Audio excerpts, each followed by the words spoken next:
Hi, good morning. I'm Lek, And Oliver? and we're here in Santeve right now. Welcome to Timby's Humble Abode.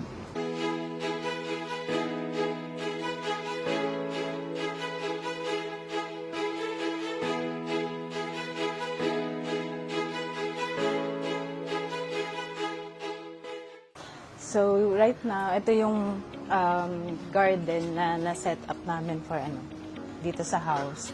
So, originally, gusto sana namin is lahat cemented. But then, nung nag-start ng tag-ulan, naputik. So, we decided na i-keep na lang yung grass, yung garden. Originally, naghanap lang ako sa Facebook siya ng mga RFO units.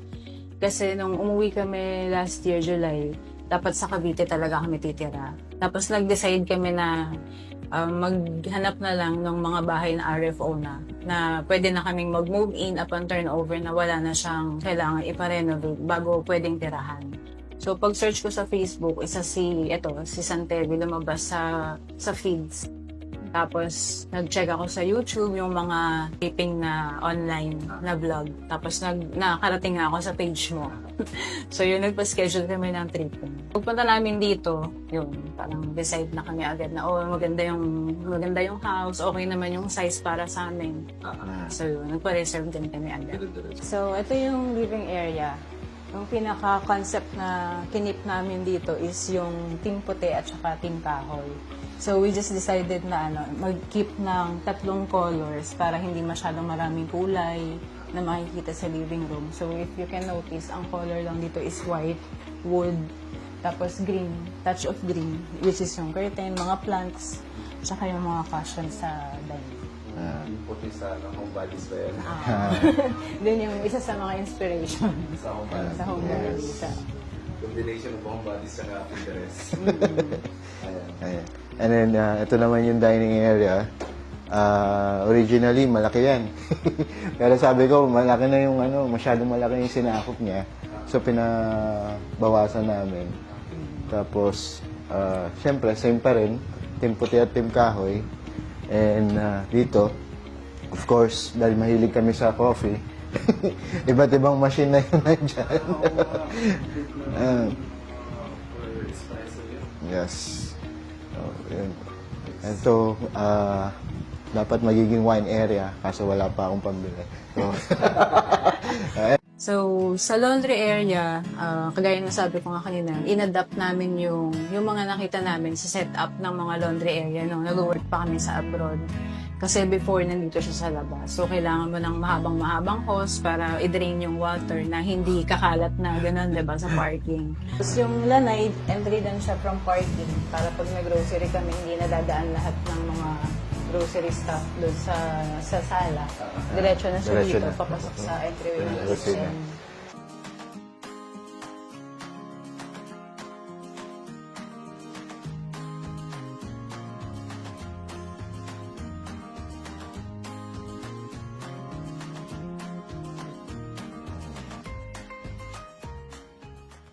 So, dun sa laundry area, in-adapt namin yung concept na meron sa Malaysia before, sa mga bahay na tinirahan namin nung nag-work pa kami sa abroad. Kasi doon, talagang meron silang specific na, yung faucet, tapos may drain na nakaka-fix din sa baba para hindi ka na maglalagay ng mahabang hose kung saan-saan para lalabas ang water.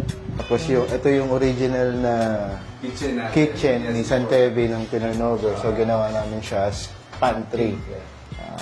Para yung mga bata, kuha na lang, abot naman nila. And, pakita din namin kung ano yung idea na nakuha namin sa Pinterest, yung ginawa namin sa understairs. So, para ma-maximize yung space. So, ayan. Dito nagpalagay kami ng mga shoe cabinets, tapos mga mga sensor light para pag madilim. Yan. Tapos dito shoe cabinets ulit. Yan. Pati yung sa baba. Para sa mga bata, para abot nila. Yan yung kabila, Tapos pinaka-storage. itong kabila, pinaka-storage. So, andyan yung mga cleaning materials lahat. Vacuum, walis, para nakatago siya.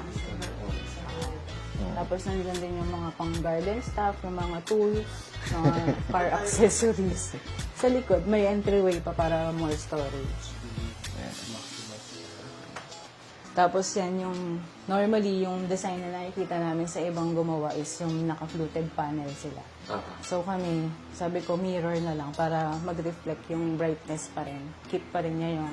Natural light. Natural Tsaka mas mukha siyang mas malaki yung space niya. So, and then, bago tayo makit sa taas, ito yung space para sa mga bata. Of course, nandiyan yung mga laruan na nakolekta namin para paggising, bababa, lalaro na lang sila. Madaling maabot. Hindi katulad pag nakakabinet, akyatin pa. So yan ang lahat ng laruan nila. Yeah.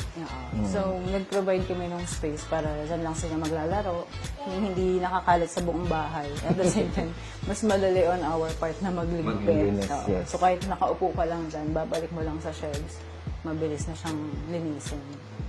So, ito po, yung hallway, kinonvert namin siya. Actually, nung nag-tripping kami, parang idea ng mga agent dito talaga is family hall, ganyan. So, since kaming mag-asawa, mga VA, working from home, kailangan namin ng dedicated space sa isa't isa. So, itong hallway, pinit ko as my space to Personal work. space na yan.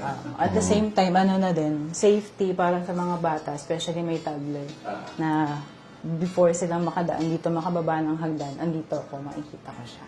Ito naman sa kabila, actually parang extension nun.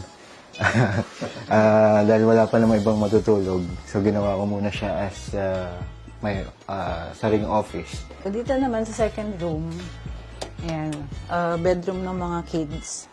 So, dito sa bedroom ng kids, nag-decide kami ng loft bed. Kasi masyado maraming gusto yung mga bata. Gusto nila ng desk, gusto nila, syempre, may sariling cabinet, tapos tig-isang bed. So, pagka yung normal na mga bed frame lang, hindi siya kakasya. So, ito, yung naisip kong concept is yung may loft bed para at least ma-accommodate lahat ng request nila. So, meron silang isang single bed.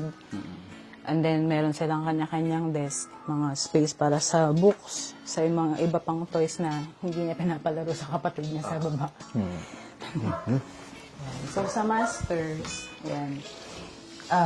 Ganun pa din, keep pa rin namin yung team puti, team kahoy na team.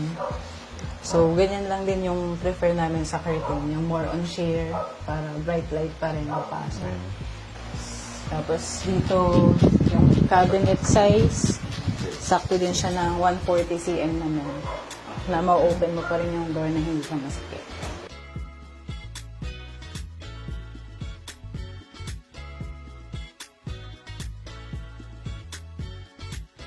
Siguro first, yung safety. Kasi nung nag-move in kami ng September last year, talagang itong mga bahay sa harap, hindi pa siya gawa. So, open field pa siya.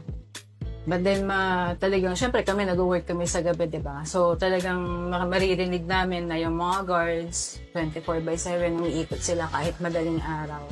So, kahit na sabihin mong konti pa lang yung nakatira during that time, talagang ma-feel mo naman na safe kayo kasi may nagbabantay.